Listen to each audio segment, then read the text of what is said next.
Quick way how you can get your LDAP hooked up to your vFoglight. In this case, this is the 6.6 version, which is the newest release. Came out in November 2011. How we can get the LDAP system set up so we can authenticate with user settings. So I'm going to go ahead here real quick and show you. I've gone ahead and logged into my vFoglight server. I'm going to go ahead over here to Users and Security Management. And then one of the hardest parts is really trying to get the strings correct in order to get your Active Directory up and running. So once we're in the user section, we go ahead and click on our directory services setting. And as you can see, I've already set up mine, my server with my Active Directory running in my lab. And I've got my IP addresses in this case here. I'm not using the DNS, I'm just putting in hard-coded IPs, which are on the 192. And down below we actually have all of our information. Now again, one of the trickiest parts is actually getting the strings correct. I'm going to go ahead and edit this so you can see.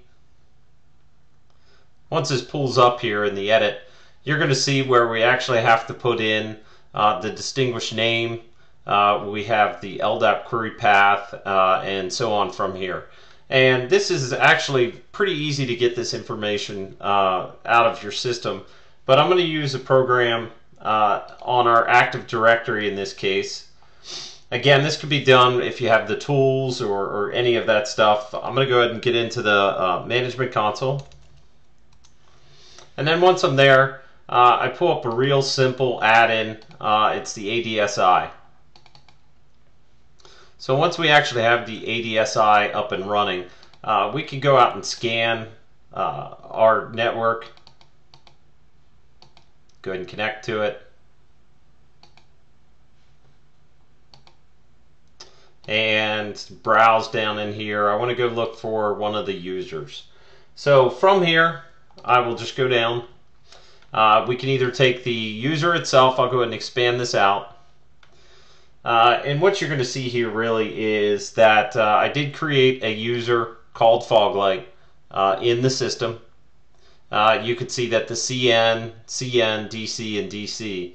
What we're going to do right here is I'm just going to go ahead and edit this information just so I can copy and paste. And then down here below, we're just going to scroll down. Again, it makes it really easy to copy. Just go in here, go to view, and we could just copy right from here. So I'm going to copy this. I'm going to go back over to my string here. And then what you're going to see is essentially the distinguished name for this service is just like what we pasted. I enter the name for that account. And then down here below, we're going to see in the LDAP query, we just want to take our section up here, which is our two DCs. Make sure there's a comma at the very beginning of the LDAP query prefix. And then the scope to search, we have that right here again as our two DCs. This next section down here that we can see where it's got our OU and DC, unless your Active Directory administrator has set up other group namespaces, you could just leave this the way it is. And then where to search. Now, if you have specific groups that you want to localize in, you would add something right before this DC. And then you're pretty much ready to go. I'm going to hit cancel though. And you can see right here, we could go ahead. This is how we would test our string. I'm going to type in the vFoglight.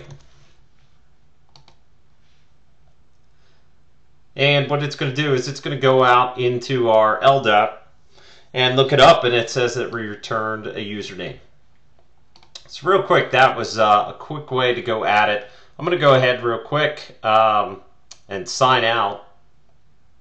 And this is what it'll look like. Now, the very first time you use the Active Directory, you're probably going to get a screen that comes back says that a user has tried to access the system and they are not allowed. And let's try that right now.